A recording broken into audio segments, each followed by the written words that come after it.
စစ်တီတော်အလွမ်းအညာမြေတမာတန်းကိုတောင်တန်းညာစစ်စခန်းက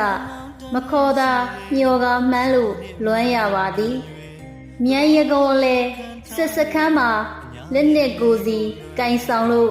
အာနာရှင်စနစ်အမြင့်ပြည့်ရန်တွန်းလှန်လို့တိုက်ထုတ်နေရတော့လဲအညာနှင့်ရွာကိုမမေ့နိုင်ပါသည်အနန္တာ၅ပါးဥထိတ်ထားလို့မာတာပိတမိနဲ့ဖကိုလည်းလွမ်းရပါသည်ခေတ်နဲ့စစ်ကြားကမောင်ကြီးစစ်သည်ချစ်သူစီလဲမျောကမှန်းလို့လွမ်းရပါသည်အလွမ်းကိုကြည်နဲ့ဖြောက်လို့အသက်မပြောက်ဖို့လဲပြေးခဲ့ရပါသည်အိမ်နှွမ်းပြက်အမေ့လေးရာစူးပုတ်ရွက်ညိုဟင်းကလေးကိုလည်းလွမ်းရပါသည်မောင်စစ်သည်ငယ်မြန်ရကုံအလဲမှာမသေးခဲ့ရင်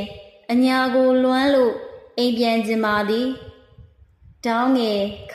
အညာမြေ